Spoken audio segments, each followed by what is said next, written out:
بسم اللہ الرحمن الرحیم۔ آج کا موضوع بہت ہی اہم ہے، سورۃ الاخلاص کے فضائل۔ چھوٹی سی سورت ہے، اس میں اللہ کی وحدانیت کو بیان کیا گیا ہے۔ فضائل اس کے بہت سے ہیں، غور سے سنیں۔ سب سے پہلے سورۃ اخلاص پڑھ لیتے ہیں۔ اعوذ باللہ من الشیطان الرجیم، بسم اللہ الرحمن الرحیم۔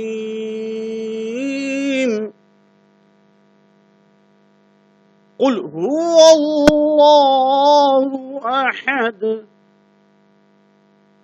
اللہ الصمد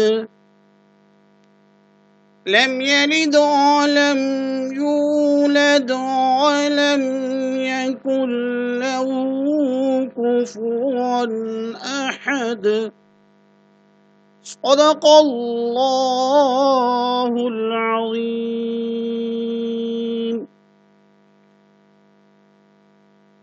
اس پر کیا انعام مل رہے ہیں؟ اگر کوئی شخص چاہتا ہے کہ میں جنت میں گھر بناؤں تو اس کے بارے میں ہم آپ کی حدیث پڑھیں گے، اور ایک حدیث میں ہے کہ تہائی قرآن کے برابر ثواب، تہائی 1/3 اس کو پڑھ لیا تو اس کے برابر اس کا ثواب ہے۔ اگر کوئی شخص چاہتا ہے کہ فقر و فاقہ ختم ہو جائے، اس سے میں محفوظ رہوں، گھر میں برکت ہو، تو اس کے لیے بھی سورۃ اخلاص۔ اگر کوئی شخص چاہتا ہے کہ جنت کا واجب ہو جانا، جنت مجھ پر واجب ہو جائے، تو اس کے بارے میں سورۃ اخلاص والی حدیث ہے۔ سب سے پہلی حدیث ہم پڑھتے ہیں۔ جنت میں گھر بنانا، ہر انسان چاہتا ہے کہ دنیا میں میری بڑی بڑی بلڈنگیں بنیں، دنیا میں میرے جو ہے نا مکانات بنیں، گھر بنیں، لیکن ایک ہے جنت میں گھر بن جانا، اصل تو یہ ہے۔ اس کے بارے میں صحیح الجامع الصغیر میں ایک روایت ہے، آپ صلی اللہ علیہ وسلم کا ارشاد ہے، جس نے 10 مرتبہ قل هو اللہ احد پڑھی، اللہ تعالیٰ نے اس کے لیے جنت میں گھر بنا دیا۔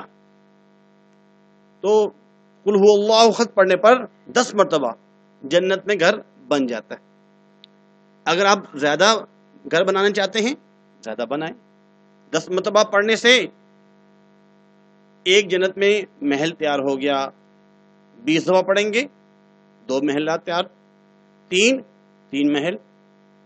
اگر 40 مرتبہ پڑھیں گے 10 مرتبہ پر 1، 20 مرتبہ قل هو اللہ احد پڑھنے پر 2 مرتبہ، 2 جو ہے محل تیار۔ ایسے ہی 30 مرتبہ پڑھا تو 3 محل تیار، 40 مرتبہ پڑھا تو 4 محل تیار۔ جتنی مرتبہ قل هو اللہ احد یہ سورت پڑھی جائے گی تو اتنی ہی مرتبہ اللہ رب العزت جنت میں محلات تیار کرتے رہیں گے۔ حضرت ابراہیم علیہ السلام نے آپ صلی اللہ علیہ وسلم سے فرمایا تھا کہ جنت چٹیل میدان ہے، اس میں باغات اور محلات ہم نے خود تیار کرنے ہیں۔ سبحان اللہ کہنے پر ایک درخت لگ جاتا ہے، ایسے ہی 10 مرتبہ قل هو اللہ احد پڑھنے پر ایک بہت بڑا محل جنت میں تیار ہو گیا۔ اس لیے ہماری کوشش یہ ہو کہ روزانہ کم سے کم ہم 10 مرتبہ سورۃ اخلاص پڑھیں۔ اس کے بعد 1/3 قرآن پڑھنے کا ثواب۔ ایک مرتبہ حضور صلی اللہ علیہ وسلم نے صحابہ سے فرمایا کہ سب جمع ہو جاؤ، میں تمہیں 1/3 قرآن سناؤں گا، 1/3 قرآن 1/3 یعنی کہ تقریباً 10 پارے، 1/3 قرآن سناؤں گا، 10 پارے سناؤں گا تقریباً۔ جو جمع ہو سکتے تھے جمع ہو گئے، تو آپ صلی اللہ علیہ وسلم تشریف لائے اور قل هو اللہ احد یعنی سورہ اخلاص کی تلاوت فرمائی، اور ارشاد فرمایا کہ یہ سورت 1/3 قرآن کے برابر ہے۔ صحیح مسلم کی روایت تھی۔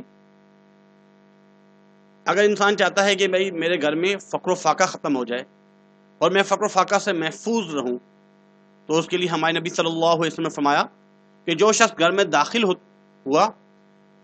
ہوتے وقت سب سے پہلا کام کیا کرنا ہے؟ سلام کرنا ہے۔ کوئی گھر میں موجود ہو یا نہ ہو، فرشتے موجود ہوتے ہیں، السلام علیکم یہ کہا۔ اس کے بعد درود شریف پڑھنا ہے، اللہم صلی علی سیدنا محمد وعلی آل سیدنا محمد وبارک وسلم وصلی علیہ۔ اور تیسرا کام کیا کرنا ہے، قل هو اللہ احد، یہ پڑھنا ہے۔ یہ 3 اعمال کر لیے گھر میں داخل ہوتے ہوئے تو انشاءاللہ فقر و فاقہ سے محفوظ رہے گا۔ تو میں بھی کوشش کروں گا، آپ بھی کوشش کریں کہ اس کو اپنے معمولات میں شامل کریں۔ جب بھی گھر میں داخل ہوں سلام کریں، اس کے بعد درود شریف پڑھیں، اس کے بعد قل هو اللہ احد پڑھ لیا کریں تاکہ فقر و فاقہ سے محفوظ رہیں۔ ہر انسان چاہتا ہے کہ جنت ہم پر واجب ہو جائے، جنت مل جائے۔ اس کے لیے آپ صلی اللہ علیہ وسلم نے کیا فرمایا؟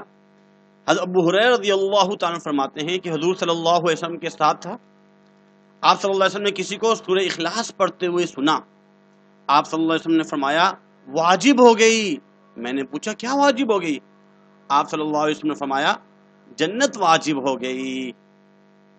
تو کتنی چھوٹی چھوٹی اعمال ہیں، چھوٹے چھوٹے اعمال ہیں، چھوٹی چھوٹی صورتیں ہیں جن کی وجہ سے اللہ رب العزت ہمیں نوازنا چاہتے ہیں، اس لیے ہم ان کی پابندی کریں، اور انشاءاللہ العزیز ان چھوٹے چھوٹے اعمال کی وجہ سے ہماری دنیا اور آخرت بنے گی۔